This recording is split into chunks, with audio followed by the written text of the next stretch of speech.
Le gouvernement s'apprête à dévoiler sa réforme explosive, en tout cas elle est jugée comme telle, des retraites contre laquelle les syndicats prévoient déjà de manifester, ulcérés par le probable report de l'âge de départ à 64 ans et malgré des mesures d'accompagnement sur l'emploi des seniors ou la pénibilité. On en saura évidemment davantage demain. On parle de la fin programmée de régimes spéciaux qui sera assurément un point dur de la réforme des retraites donc et qui concerne une partie des personnels notamment de la RATP, des agents de l'électricité et du gaz. Comment s'y repérer dans cette réforme et puis ce qu'elle annonce pour la société française et puis de la resituer aussi dans les deux quinquennats d'Emmanuel Macron parce que ce n'est pas la première réforme sur les retraites. Si on devait tout resituer depuis le début, eh bien on pourrait remonter déjà à l'année 1991 par exemple et puis on pourrait ainsi partir du livre blanc donc de 91, 93 la réforme Balladur, le plan Juppé en 95, la réforme Fillon en 2003, la réforme des régimes spéciaux déjà dès 2007, la réforme Woerth en 2010, puis la réforme Touraine en 2014 et donc maintenant 2023. Bonjour Joseph Touvenel. Bonjour Louis Dauphren. Merci d'avoir accepté cette invitation. On sait que vous êtes secrétaire fédéral de la CFTC, que vous dirigez la rédaction du magazine Capital Social. C'est d'ailleurs le numéro 2 et c'est pour cela que vous êtes invité aujourd'hui.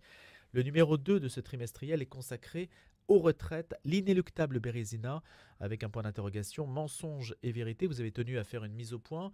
Et si vous êtes là ce matin, c'est que on apprécie sur cette antenne les jugements nuancés, puis on sait que vous avez une expertise, mais que vous savez mettre les choses en perspective sans idéologie. Du moins, je l'espère, parce que c'est difficile d'arriver à comprendre quelque chose à ce sujet sans idéologie.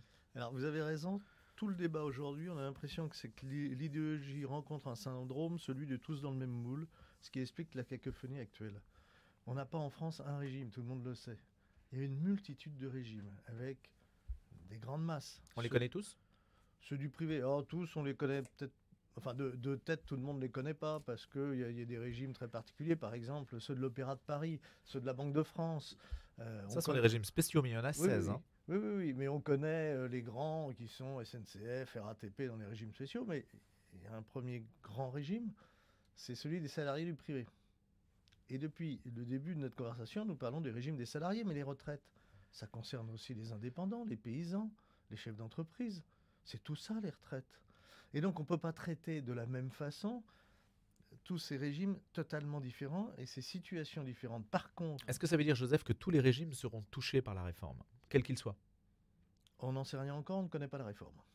Et donc aujourd'hui, je suis incapable de dire si, par exemple, les régimes des agriculteurs vont être touchés. Il faut savoir aujourd'hui que les agriculteurs sont ceux qui touchent la retraite la plus faible. Quand je compare retraite à taux plein après le nombre d'années que l'on demande pour travailler. C'est aussi en partie leur responsabilité, parce qu'ils ont refusé, comme d'autres après-guerre, ce que proposait le général de Gaulle, tout le monde dans un régime unique. Et on s'aperçoit évidemment, il y a de moins en moins d'agriculteurs, et donc le régime est structurellement déficitaire, et moi je suis tout à fait satisfait, tous les ans, de participer en tant que salarié du privé à la retraite des agriculteurs, que je trouve d'ailleurs trop faible. Donc là, il y aura sans doute un effort à faire. Comment y participez-vous? Parce que indirectement, les caisses de privé financent les caisses des agriculteurs qui sinon auraient zéro retraite. Et les situations sont très contrastées. Regardez, en 2020, tout régime confondu, les retraites ont été bénéficiaires de 900 millions d'euros. Ce ne sont pas les chiffres de Joseph Touvenel ni de Capital Social. C'est les chiffres du corps, donc de ceux qui sont chargés de regarder ce qui se passe sur les retraites et qui Donc en font soi, des tout va bien. projections. Alors tout ne va pas bien, mais il n'y a pas le feu au lac. Euh, Si ce n'est peut-être pour les régimes du public, dont un certain nombre sont structurellement déficitaires, qui nous coûtent très cher, parce que derrière le public, en fait, c'est ou nos impôts, ou ce que nous payons pour la RATP, la SNCF, etc. Donc ça revient aussi un peu à nos impôts. Il faut savoir que pour ces régimes, les cotisations dites employeurs sont très élevées. Ça n'a rien à voir avec celles du privé. Très élevées, ça veut dire que par nos impôts, nous payons des cotisations très lourdes. Ça veut dire aussi que Le ça... taux, en fait. Absolument. Ça Le taux est beaucoup plus alimente... fort pour aller Voilà. financer les retraites des Mais régimes ne me spéciaux. demandez pas quel est le taux, parce que le taux n'est pas le même suivant les régimes. C'est pour ça que c'est relativement complexe. Ce qu'on peut dire, c'est qu'il y a des différences. Je vais vous prendre un exemple très précis. Dans des gens qui vont faire le même métier, par exemple une infirmière qui est née en 1960, commencé à travailler à 23 ans après ses études, une qui fait toute sa carrière dans le privé et l'autre toute sa carrière dans le public, à la fin, celle du public va pouvoir partir 18 mois avant l'autre avec une retraite à taux plein et gagner 698 € en plus par mois. Qu'est-ce qui justifie cette différence? C'est du vol? Non, c'est pas du vol parce que l'infirmière du public, elle a fait le choix du public. Elle est dans un système dont elle n'a pas la responsabilité. Non, bien sûr, ce n'est pas elle qui vole, mais est-ce qu'en soi, le système, Ça veut- Joseph, est-ce que le fait d'avoir un taux préférentiel pour le public et pas pour le privé, est-ce que ça en soi, c'est une injustice? Eh bien, il y a une injustice quand on fait exactement le même métier. Par contre, il y a des différences qui doivent rester. Alors, la bonne réforme, c'est celle qui nous amènerait à métier équivalent, diplôme équivalent, à toucher la même retraite. Ça ne serait que justice. C'est la seule bonne voie de réforme. Mais aujourd'hui, on nous bassine sur l'âge de départ. Ce qui ne veut pas dire grand-chose si je ne mets pas à côté de l'âge la durée de cotisation. Par exemple, quelqu'un qui a 50 ans aujourd'hui, qui est allé sur le marché du travail à 23 ans. Alors je dis 23 ans parce que, en gros, c'est la moyenne en Europe pour rentrer sur le marché du travail. C'est même 22 ans d'après l'OCDE. Il y a quelqu'un qui a 50 ans aujourd'hui, qui a commencé à travailler à l'âge de 23 ans, s'il est du privé, ne pourra pas avoir une retraite à taux plein avant 66 ans. C'est la réalité d'aujourd'hui. Donc les 64 sont déjà dépassés. Mécaniquement, bien S'il sûr. veut partir Tous avec sa ces retraite. jeunes qui font des études, et ils sont de plus en plus nombreux, ils vont arriver, les 64, les 65 vont être explosés. Parler de l'âge sans parler de la durée de cotisation, c'est un mensonge par omission. C'est ce que font quasiment tout le monde. Les partis politiques, les syndicats, etc. Posons la réalité. Oui, à terme, il peut y avoir un problème. Il n'est pas immédiat. Il y a des réserves considérables. Considérables. Parce que Où sont-elles ces réserves? Alors, pour le privé, par exemple, vous avez une caisse, les caisses Agicarco, c'est la retraite complémentaire obligatoire du privé. Ils ont plus de 70 milliards de réserves, sans un emprunt, sans une dette. Mais vous avez aussi, parce que nous payons la CRDS, la CSG, etc., vous avez d'autres caisses qui sont là. Alors, c'est bien. Vous en avez une avec 24 milliards qui sont pris tous les ans, que nous finançons, et il se trouve que l'année prochaine, le système qui veut que ces 24 milliards soient pour les retraites, ce système, l'État pourra l'utiliser comme il veut. Et donc, il y a un enjeu sur ces 24 milliards. Et je me demande si tout ce qu'on nous fait sur les retraites aujourd'hui, c'est pas pour que l'État mette la main sur ces 24 milliards de l'année Qui sont prochaine. perçus par une caisse de retraite qui n'est pas la Alors, GERCO. c'est pas une caisse de retraite, c'est perçu par une caisse qui est une caisse nationale qui est là justement pour faire des réserves pour les retraites. Et puis, vous n'avez pas que celle-là, il y a une autre caisse qui est aussi des milliards. Mais c'est pour ça qu'on paye aussi des taxes. Vous avez le fonds de réserve pour les retraites. FRRR, c'est 30 milliards de réserves. 30 milliards, c'est pas rien. La caisse d'amortissement de la dette sociale, c'est 24 milliards, la CRDS. C'est cette caisse qui est utilisée pour les retraites normalement en réserve aujourd'hui, mais en 2024, le gouvernement pourra en faire ce qu'il veut. C'est-à-dire que les prélèvements, normalement, continueront via la CSG, notamment. Et donc là, il y a un gisement, et je crois que l'enjeu pour le gouvernement... C'est-à-dire qu'aujourd'hui, il ne peut pas y toucher. Oui. Mais en 2024, en il 2024, pourra toucher au magot de la CRDS. Oh, non, oui, exactement. C'est-à-dire, en fait, l'affecter à n'importe quelle dépense. Absolument. Et donc l'enjeu, si aujourd'hui je fais une réforme, que demain j'ai 24 milliards qui m'arrivent en plus tous les ans, je peux dire, regardez la réussite de ma réforme. C'est pas la réforme Macron. D'ailleurs, je ne sais pas si vous vous rappelez, il y avait un jeune candidat, ancien ministre des Finances, qui, quand il s'était présenté à la présidence de la République, nous avait mis dans son programme que le financement des retraites n'était plus un problème. C'est le programme d'Emmanuel Macron en 2017. Soit le ministre des Finances de l'époque racontait n'importe quoi, soit il raconte n'importe quoi aujourd'hui comme président de la République. Pourquoi Joseph Touvenel, Emmanuel Macron se lance-t-il dans cette réforme maintenant? Alors, il y a de l'idéologie. Voilà, Oui, puisque depuis le départ, il nous dit je vais réformer.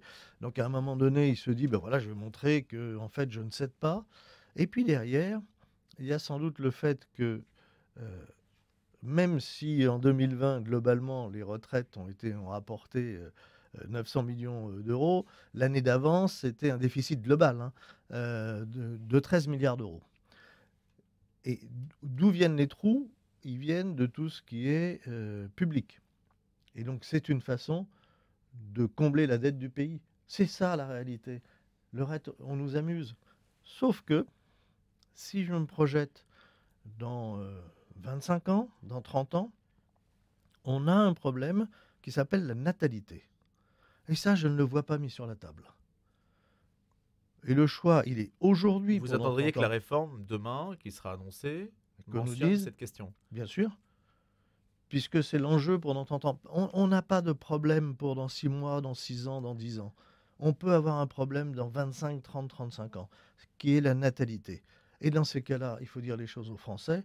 Soit on met en place une politique familiale dynamique, comme on l'a su le faire après-guerre, comme on l'a su faire plusieurs fois dans notre pays, comme d'autres pays le font aujourd'hui. Ça n'est pas envisagé et aucun homme politique ne l'envisage. Soit on fait appel à l'immigration. Il me semble que sur un sujet aussi fort, aussi sensible pour l'avenir du pays, il faut demander leur avis aux Français. Soit vous voulez une politique familiale forte, soit on fait appel à l'immigration. Pourquoi on ne pose pas la question aux Français? Parce que c'est ça l'avenir des retraites pour dans 25 et dans 30 ans. Ce n'est pas le reste. Donc on verra si ce point est mentionné dans la réforme des retraites qui sera annoncée demain. Quand on parle des régimes spéciaux, les 16 régimes spéciaux de retraite en France, d'abord pourquoi un régime spécial? Est-ce que ça se justifie encore? Il y a les cultes d'ailleurs, on peut le souligner dans ces régimes spéciaux, hein. On peut en mentionner certains d'ailleurs, Capital Social le fait. Il y a les fonctionnaires de l'État, les agents hospitaliers, la Banque de France, la RATP, la SNCF, les mines, l'Opéra de Paris, la Comédie Française, le Port Autonome de Bordeaux, l'Établissement National des Invalides de la Marine, les cultes donc, les clercs et les employés de notaire, le régime parlementaire du Sénat, le régime parlementaire de l'Assemblée nationale, le régime EDF-GDF des industries électriques et gazières et les ouvriers des établissements industriels de l'État. Alors on ne peut jamais tirer un trait sur l'histoire. En fait, ces régimes, parce qu'il y a des histoires particulières. Les choses n'ont pas non plus à être figées. Moi, il me semble effectivement cohérent que les danseurs de l'Opéra de Paris ne soient pas traités comme je le suis.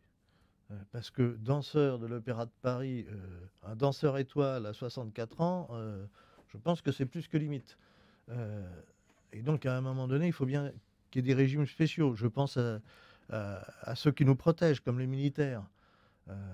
Quand ils sont sur le terrain en OPEX. Donc ils sont dans la catégorie fonctionnaires de l'État. Oui, ce qui veut dire que dans les fonctionnaires de l'État, dans ces catégories, il y a encore des sous-catégories. Et le travail sérieux, ça consiste à regarder, est-ce que la situation est justifiée? Est-ce que le fait qu'il puisse avoir certains avantages, ces avantages aujourd'hui sont justifiés? Peut-être qu'ils se justifiaient hier.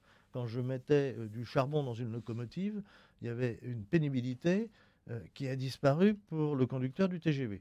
Alors voilà, c'est le mot clé de la pénibilité, Joseph Touvenel.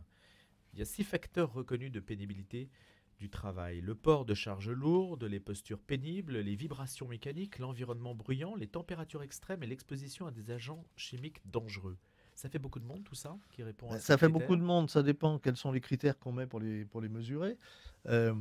Alors, je rappellerai simplement que le port de charge lourde, la posture pénible et les vibrations mécaniques, qui étaient dans les causes de pénibilité pouvant permettre de partir en retraite anticipée, en 2017, ça a été abandonné. C'était, rappelez-moi le nom du ministre des Finances en 2017, qui a dit stop, et qui nous dit aujourd'hui on va le remettre. Ça veut dire qu'il avait tort en 2017, il aurait écouté les organisations syndicales, il n'aurait pas fait cette erreur. Ce qui justifie peut-être son erreur, mais au moins il faut avoir l'honnêteté, le courage de le dire, c'est que c'est complexe à mesurer. La posture pénible. Comment mesurer ce qui est réellement une posture pénible? Alors, je pense qu'il faudrait confier le travail aux branches professionnelles qui connaissent les métiers pour dire, voilà, tel et tel métier, ça correspond à une posture pénible. Quand on l'a fait pendant... Alors, c'est pas à moi de l'estimer, il faut regarder avec des professionnels de la santé, mais si j'ai exercé ce métier pendant 10 ans ou 15 ans, alors je dois pouvoir partir en retraite un peu plus tôt. Parce que qu'est-ce que ça veut dire? Ça veut dire que j'ai plus d'annuités, mon compteur tourne plus vite parce que où on permet j'ai un critère de pénibilité. Où on me demande moins de trimestres, c'est ça. Mais alors, le critère de pénibilité, selon la pénibilité, c'est la pénibilité réelle. C'est pas je suis dans telle entreprise. C'est j'ai effectué tel métier. Par exemple, je pense aux caissières de supermarché. qui ont, quand vous passez, vous voyez ce geste répétitif qu'elles font et quand ça sonne et qu'elles passent à la caisse. Ça, c'est quelque chose de très pénible et on sait que ça entraîne des maladies musculo-squelettiques. Il me semble normal que ces personnes puissent partir à la retraite avant les autres, avant un employé de bureau normal, comme moi j'ai pu être pendant des années. Enfin, quoique j'étais pas vraiment un employé de bureau normal, mais dans mes postes, j'avais pas cette pénibilité. Voilà ce qui est le travail sérieux à faire. C'est ça, en sachant qu'à un moment donné, euh, tout ça n'est pas réellement scientifique. On n'a pas un outil de mesure qui nous dira la pénibilité, c'est ça, donc il faut l'estimer avec le plus d'honnêteté possible. Et je crois que les branches professionnelles sont capables de le faire. Quand je dis les branches professionnelles, moi je suis frappé. Euh, Au début de notre discussion, je vous parlais des retraites complémentaires du privé qui ont plus de 70 milliards de réserves et pas un emprunt, pas une dette. C'est géré par qui? Par le patronat et les syndicats depuis 75 ans.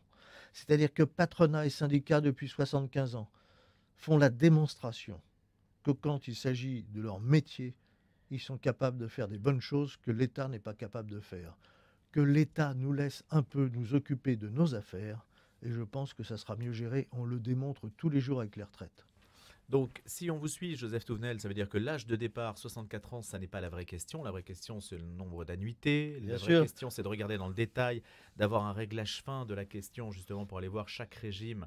Et puis de voir la pénibilité, de voir si je suis à l'Opéra de Paris ou à la Banque de France, bah, je ne suis pas astreint aux mêmes servitudes, peut-on l'imaginer? Exactement. Et de voir comment, dans la durée, ça me paraît la réforme à faire, euh, comment dans la durée, à situation équivalente, droit équivalent, que ce soit du privé ou du public ou du parapublic, parce que tout ça est un peu plus compliqué. Mais c'est ça la vraie réforme qui doit se faire avec les acteurs de terrain. Quand je dis les acteurs de terrain, je pense au patronat et aux syndicats. L'image qui est donnée du syndicalisme en France est très mauvaise parce que c'est quand il y a les grèves, les manifs, etc. Mais quand on voit la bonne gestion qui est faite notamment des caisses de retraite du privé ou dans d'autres secteurs où nous nous en occupons, on voit que nous sommes capables d'être responsables. Alors il y a ceux qui ne signent jamais. Bon, ben, ceux-là, on le sait, ils vont aller râler dans la rue, etc. Mais on est capable de le faire. Mais l'État ne veut pas nous laisser faire. Redonnons de la force aux corps intermédiaires et on sera mieux géré. Regardez les avocats pour leur retraite. Et que disent les avocats? Ils nous disent, nous, on est bénéficiaires, touchez pas à notre argent et à nos réserves. Ce qu'a tenté de faire l'État. Comme l'État est en train d'essayer de le faire sur le privé. Les 70 milliards, là, ils essayent de mettre la main dessus. 70 et les 24 milliards dont vous parliez aussi. Ah, c'est en plus les 24, C'est hein. en plus, oui, oui, non, Bien ouais, sûr, ça fait beaucoup, oui, ça ça fait fait 100 beaucoup. milliards à peu près. Ben, en gros, aujourd'hui, les réserves des retraites en France, toutes caisses confondues, c'est un peu plus de 150 milliards. Donc c'est pas neutre, hein. Donc on n'a pas d'inquiétude pour demain matin. C'est l'inquiétude pour le futur. Encore une fois, le rôle de l'État serait non pas de laisser les corps intermédiaires en leur donnant un certain nombre de règles, d'accord, faire, mais de s'occuper de la natalité, parce que c'est ça l'avenir des retraites dans notre pays pour dans 25 ou 30 ans, et ça, on n'en parle pas. Vous parliez des avocats. Alors, les avocats, eh bien, qu'on leur laisse leur caisse, puisqu'ils ont dit, ils ont leur caisse, ils gèrent. Mais dans ces cas-là, on doit leur faire signer un accord en disant aujourd'hui, vous êtes bénéficiaire, vous avez des réserves, on n'y touche pas, c'est légitime, l'État n'y touche pas, mais le jour où vous serez déficitaire, si un jour ça arrive, alors en aucun cas, l'État n'a à venir à votre secours. Parce que les avocats, si aujourd'hui il y en a peu en retraite par rapport au nombre d'activités, on sait que mécaniquement, dans 20 ans, 25 ans, ça ne sera pas la même chose. Il ne faudrait pas que dans 25 ans, les avocats viennent dire aidez-nous, aidez-nous, comme les agriculteurs le font. Et j'aime bien les agriculteurs, mais ils ont fait une grave erreur après-guerre.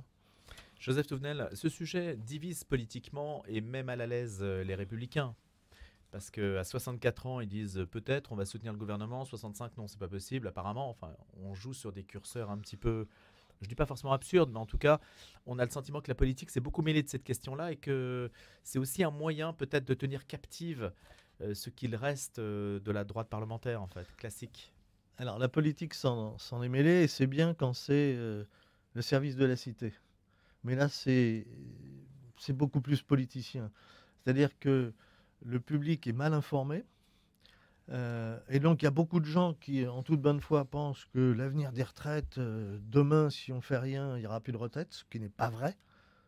Ce qui n'est pas vrai, les rapports officiels nous disent pas On l'a ça, bien compris. ils nous disent même le contraire, ce qui ne veut pas dire qu'il ne faut pas faire un effort sur le financement, hein, dans la durée. Et là, on a les LR qui sont en train de jouer un jeu pour dire nous sommes des gens responsables. Mais non, les gens responsables, c'est les gens qui disent la vérité. Et moi, ce que je reproche au monde politique en général, c'est d'être l'empire du mensonge. Que devrait-il dire alors? La vérité. Notre débat là, si on n'est pas d'accord qu'on vienne Mais ça veut dire... dire soutenir le gouvernement ou ne pas le soutenir? Eh ben, les LR, non, devraient... Alors, quand on verra le projet de loi, si par hasard, il n'est rien prévu sur la natalité, alors là, les LR devraient, s'ils sont logiques avec eux-mêmes, s'ils sont logiques avec leur histoire, ils devraient se lever. Mais je ne les entends pas là-dessus. Je ne les entends pas. C'est ça le nœud du sujet. Comment dans 30 ans on va financer? Pour dans 10 ans, c'est fait. Je vais même vous dire quelque chose, mécaniquement, en tout cas pour le privé, mécaniquement, mais pour les autres aussi, il va y avoir de moins en moins dans les années qui viennent de cotisations à verser parce que les gens de l'après-guerre, cette grande masse, ça y est, elle est en retraite. Elle n'est plus au travail. Elle est en retraite. Ils vont mourir. Ça veut dire que la grande masse de l'après-guerre, petit à petit, disparaît. Donc mécaniquement, pendant quelques années, on va voir Les baisser. régimes vont s'équilibrer. Ben, alors, je ne sais pas s'ils vont s'équilibrer, mais on va voir que, parce que ça Il y a dépend moins de d'autres cotisants, décisions. mais moins de personnes Oui, à mais si on augmente, abonder. le montant des retraites, donc il faut prendre aussi ce paramètre. Mais on sait que mécaniquement, il va y avoir moins de prestations à verser pendant quelques années. Ça va passer après. C'est ça le nœud. Et j'entendais j'entendais quelques personnes dire à juste titre, c'était le général de Villiers, qui disait à juste titre, nos politiques n'ont pas de vision dans la durée, n'ont pas de vision de l'avenir. Ils sont en train de traiter des problèmes politicards pendant 3 mois, 6 mois, 1 an.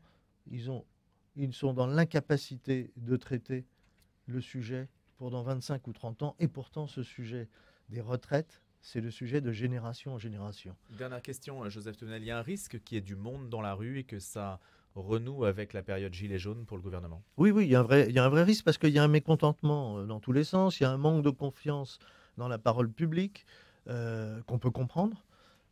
Il y a des décisions, quand on dit, enfin, dire aux gens, on va vous mettre à 64, à 65 ans, après avoir dit qu'on ferait le contraire, hein. Les mêmes, après avoir dit qu'ils n'y toucheraient pas. Et donc la parole publique est en cause. Et le mécontentement du pays, ça peut cristalliser un mécontentement. C'est un risque à la fois politique, mais c'est un risque surtout de blocage du pays, parce qu'à un moment donné, il y a aussi des personnes qui bénéficient, et je pense à une partie des régimes spéciaux, où on ne comprend pas pourquoi leur calcul de retraite se fait pour les 6 derniers mois, alors que ceux du privé, c'est sur les 25 meilleures années. Donc là, il faut faire vraiment quelque chose. Euh, et eux peuvent bloquer le pays. Est-ce qu'un gouvernement aura le courage de dire non, votre blocage est égoïste, on ne doit pas le faire? Mais je crois que nos gouvernants sont incapables de gérer dans la durée, y compris les retraites. Merci Joseph Touvenel, directeur de la rédaction de Capital Social, dont le dernier numéro est consacré justement aux retraites. L'inéluctable Bérésina, merci d'avoir été notre invité.